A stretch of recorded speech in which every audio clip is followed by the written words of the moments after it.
Welcome back. So, from ice cream makers, thanks Jim, to weaponry. Now, what have we got today, Clive? Well, today we have got the villain's favourite. A veteran of more than 75 wars, it's the AK-47 assault rifle. Now, so come over here, let me show you this in its full splendour. Here it is. Beautiful. Now, we have 10,000 of these in secret locations outside the UK to sell today. I might have to treat myself to one, I think. Now, the phone lines are open, folks, so give us a call, and if you call within the hour, there's a free gift with every purchase. A year's worth of free ammunition. So, how do you pay? Well, we'll accept hard cash, dollars through offshore accounts. We'll even accept diamonds. Clive, we're not going to get into trouble for this, are we? You don't need to worry about getting into trouble because, surprisingly, Sue, there are rather convenient loopholes in the rules governing the arms trade around the world, so you needn't worry, you won't get in trouble. Oh, that's good to know, Clive, and it's good for business as well. Now, if you are sitting at home and thinking, is an assault rifle difficult to use, then you need not worry. What do you think child soldiers are using in the likes of Liberia and the Democratic Republic of Congo?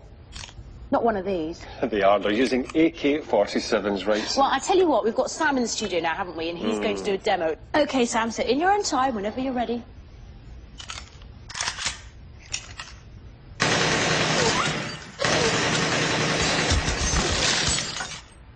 Wow, that is seriously impressive. Now, if you like what you've just seen there, then get phoning. I personally think that is very, very impressive. That look, head, lungs, heart, obliterated, fantastic. Absolutely. So, guys, if you like the look of what you've just seen, then make sure you pick up that phone now. The number's on your screen. That's right, don't miss out. OK, we'll be back shortly, but what's coming up, Sue? Oh, well, we're going back to Jim now. He's been joined by Val, and I believe they're modelling some very attractive his and hers dressing gowns. Oh, fantastic.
Welcome to Good Night with me, George Galloway, on Malacca Red, the channel that really is painting the town red.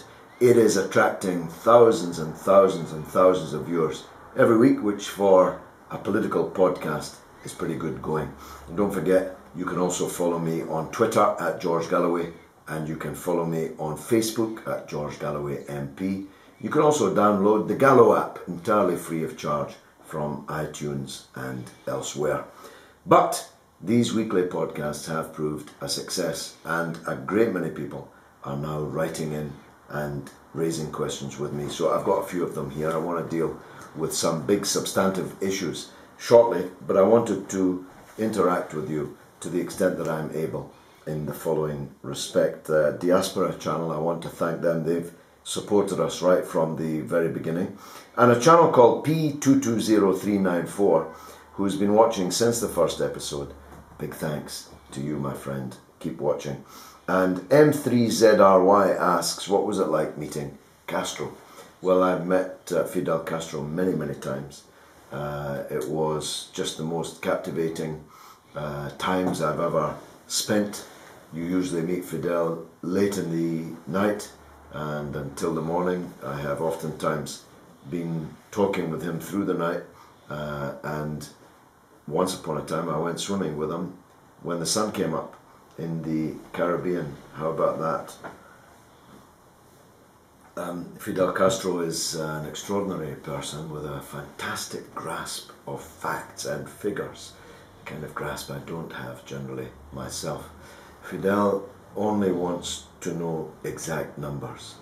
If you were to say something like, well, the yield of this crop or the production of this product is over 500,000 tons, he would immediately stop you and say, what do you mean over 500,000 tons? Do you mean 599,999 or do you mean 501,000?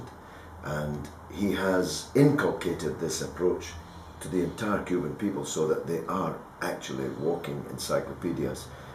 Throughout the island you will find people with this encyclopedic knowledge, and Fidel is like that. And having lived such a long life, having been a part of history, a central part of history, and having known all of the major actors of the second half of the 20th century, he's definitely worth listening to. But he doesn't just talk, he also listens. In fact, he asks you a lot of questions. Once upon a time, for example, he asked me what was the total steel production of the United Kingdom. Now, I couldn't have told you that to the nearest 100 million tons. That is, if we produce that amount. He asked me once what's the total milk production of Highland cows, whilst looking at a map asking me where Highland cows were to be found. He asked me what the total production of North Sea oil was, none of which I could answer very satisfactorily. I'm a sort of broad brush man, if you know what I mean. And he looked at me as if to say, are you sure you're a British Member of Parliament? You don't know how much milk is being produced by your Highland cows? So, another time we'll talk about Fidel, but that's just, if you like, a taster of my time with him. Lee Douglas, who is, like me, a big supporter of Che Guevara, found the Che podcast, in her words, brilliant. And Lee, I'm very, very grateful to you for that and for your continued support. Now, Capital Boy 78, that's B-H-O-Y, which means he's a Tim, Celtic supporter, like me, says, I censor people who disagree with me over Syria and Iran, which is just not true. What you're really saying, Capital Boy, is that I don't agree with your views and will not agree to them, no matter how oftentimes you press them. No matter how nasty you get about the fact that you have not persuaded me of the correctness of your view, you're just going to have to get over the fact that I have a point of view in defense of Syria and Iran, against the imperialist siege upon them, and you will never persuade me otherwise. Now, the idea that I would censor you is ridiculous. What do you mean? I'm afraid of you? Capital Boy, you really think I'm afraid of you? You really think I'm afraid of your arguments? You really think that you know more than me and that I need to censor you? That's just silly if you think about it. You take a moment to think about it. Now, I might not have time to have a hand-to-hand grapple with every person with a different point of view to mine. Think about that. I have, by the time you see this, 90,000 followers on Facebook. By the time you see this, more or less 90,000 followers on Twitter. How can I possibly argue, face-to-face grapple with everybody on there that disagrees with me? It's not possible. But nobody faces the public in British public life more than me. I face them on phone-in shows. For 7 years or 8 years, I faced them every Friday and Saturday night for 3 hours at the microphone on TalkSport, where anybody could call me, anybody who had any point of view could say anything that they liked and did, who's out at public meetings. More than me, there is nobody. I face the British public more than anybody else in public life, and you don't need a ticket to come and question me. In fact, pretty soon in Bradford, take note, this is exclusive, pretty soon in Bradford we'll be starting a regular town meeting in Centenary Square in the centre of the city, where I will stand at the top of the steps with a microphone. I'll talk, and then I'll take questions from anybody who turns up about anything. Not many MPs doing that. Not many MPs could do that. And if they did, nobody would turn up. Won't be the case in Bradford, let me assure you. You're watching Good Night with George Galloway, and I'm interacting with some of your points of view. Ouija Bam aka Couch Tripper, a very old and good friend and ally of mine, suggested that we put the podcasts in a playlist. Thanks for that, Ouija Bam. We have now done so. So, let me turn to the main substantive issue that I want to discuss with you this evening. It's about Jullian Assange and a small Latin American country called Ecuador, and a former empire which now acts as a kind of junior auxiliary of the new big empire.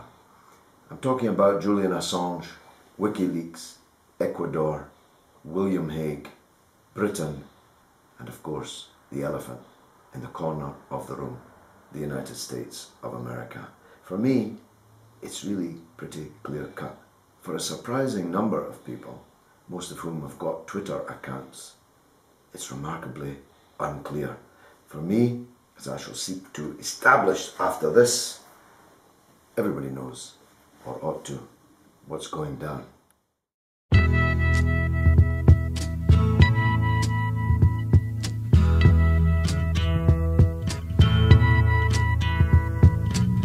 There's something happening here, but what it is ain't exactly clear. There's a man with a gun over there, telling me I got to beware. I think it's time we stop. Children, what's that sound? Everybody look what's going down.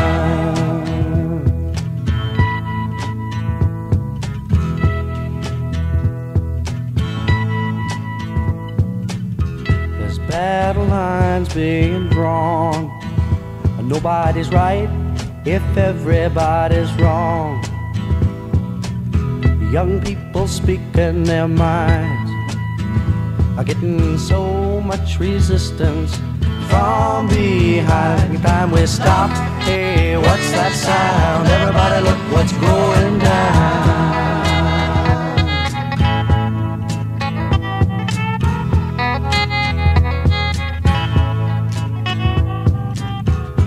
What a field day for the heat. 1,000 people in the street, singing songs and carrying signs, mostly say hooray for our side. It's time we stop. Hey, what's that sound? Everybody look what's going down.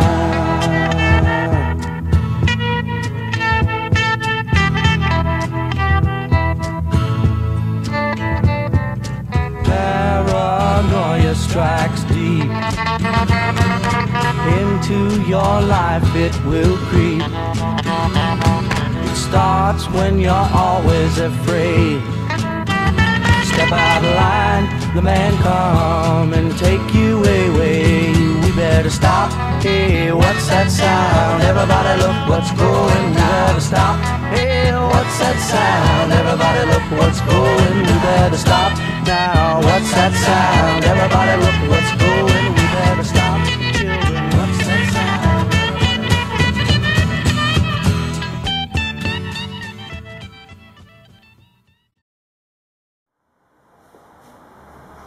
Everybody knows what's going down.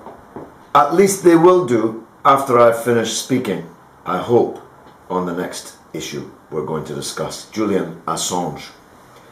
It's about WikiLeaks, stupid.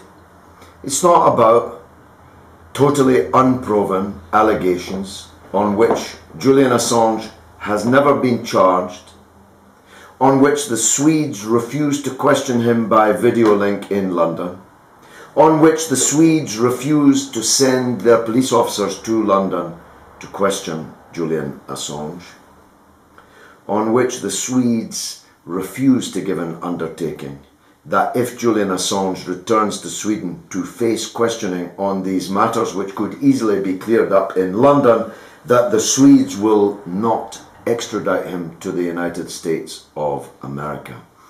When you know all that, it's kind of obvious what's going on. And if it wasn't obvious before William Hague made this extraordinary threat to Ecuador to invade its sovereign territory, which is what the embassy in Knightsbridge next to Harrods is. It's no longer England, that building.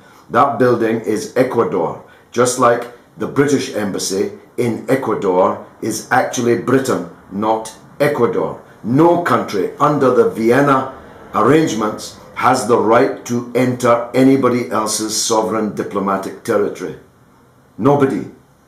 Not a big country nor a small country. Indeed, when youths, not the Iranian government which condemned it, when youths attacked the British embassy in Tehran, William Hague was out there telling us it was a grave threat to international order and practically declaring war over it.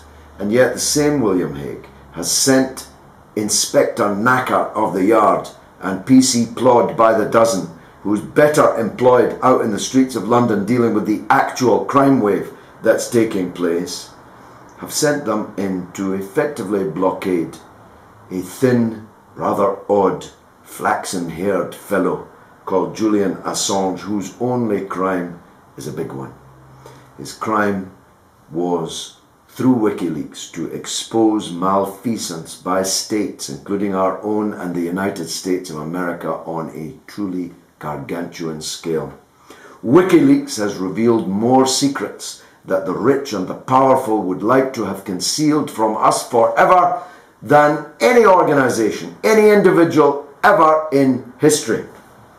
So much so that Bradley Manning, who allegedly accused by the United States of being Assange's accomplice from within the United States military and having handed over these cables and this secret information that we deserved and needed to know, is currently facing 100 years in prison. Now, if Sweden were to extradite Julian Assange to the United States, you think you'd ever see him again? You think that he would ever speak freely again for the rest of his life? You think he'd ever reveal another secret about the United States of America for the rest of his life? Or you think they'd lock him up for 99 years, that is to say, if they didn't strap him into the electric chair and kill him? Can't you see that? And is that not of very great magnitude? Is that not of very great importance? Now, look, there's three kinds of people on Twitter and elsewhere who've been giving me big stick over this question.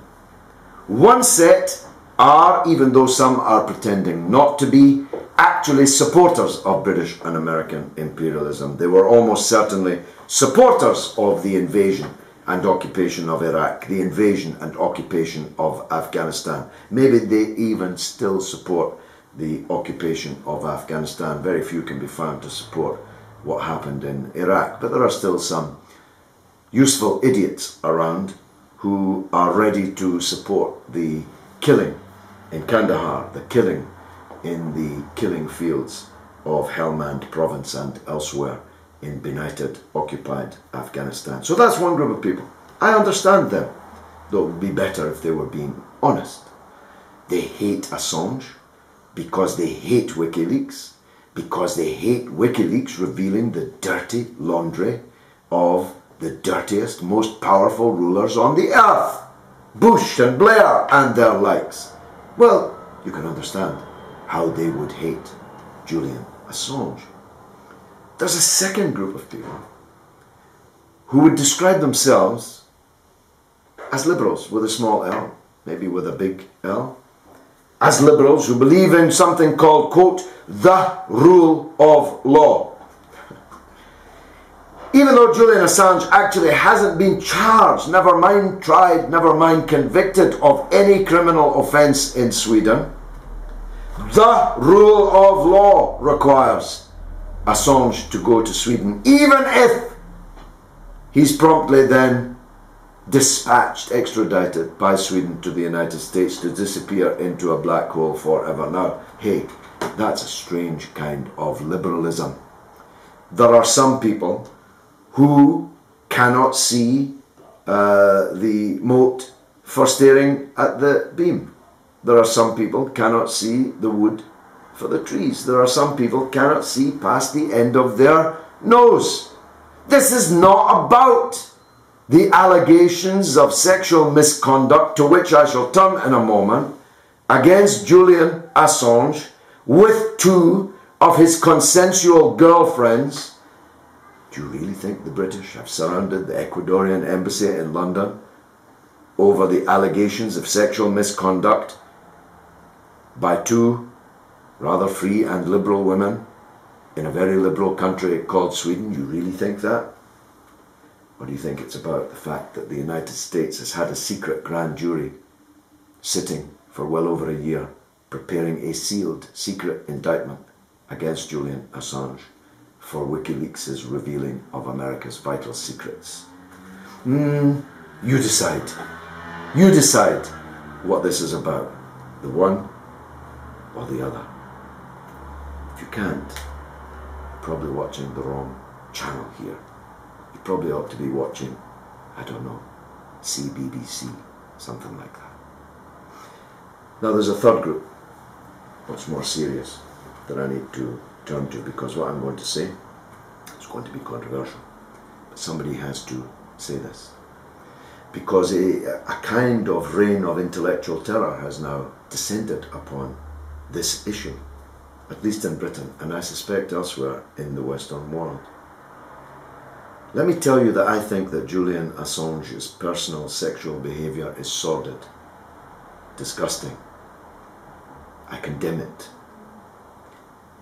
But even taken at its worst, the allegations made against him by the 2 women, and I'm not even going to go into their political connections, I'm going to leave that for others and for another day.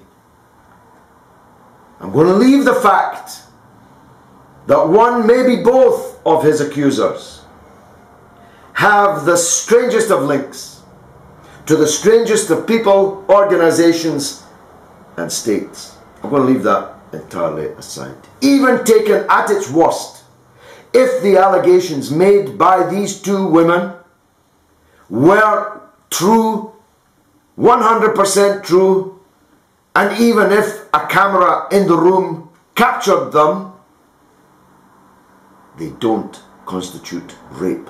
At least not rape as anyone with any sense can possibly recognize it. And somebody has to say this.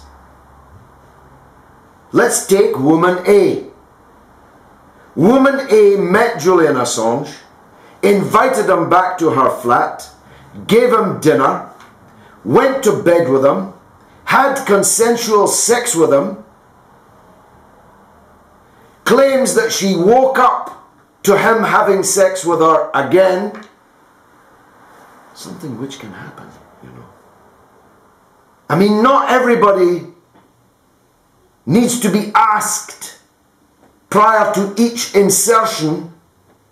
Some people believe that when you go to bed with somebody, take off your clothes and have sex with them and then fall asleep, you're already in the sex game with them. It might be really bad manners not to have tapped her on the shoulder and said, "Do you mind if I do it again?" It might be really sordid and bad sexual etiquette. But whatever else it is not rape. Or you bankrupt the term rape of all meaning. One woman says, the other woman, neither of these women knew of the other's existence. It's rather important to note. Jullian Assange was sleeping with both of these women, neither of whom knew of the other's existence. Again, pretty bad manners, pretty low morals, no doubt. She claimed that whilst she did have consensual sex with him, the condom ripped, and yet he continued to do it. Now, you wouldn't just need to be in the room with the 2 of them to know the truth of that allegation. I don't want to take the biology too far, but you'd actually need to be somewhere located inside the woman to know if that allegation were true. And if it were true, is it rape? It's sordid, it's loathsome, it's caddish, it's brutish, but is it rape? But let me tell you my view. I don't believe either of these women. I don't believe either of these stories. And I've got lots of text messaging between the women and Jullian Assange long after the alleged rape offences to back me up. I think it's a setup. I think the whole thing is a setup. And I don't understand how so many of you can't see that. Can't see the extraordinary coincidence that public enemy number one, Jullian Assange, somehow gets inveigled with two women with extremely complex political backgrounds who just at the right time come forward with allegations of sexual misconduct against him. If he did these things, he's a rat.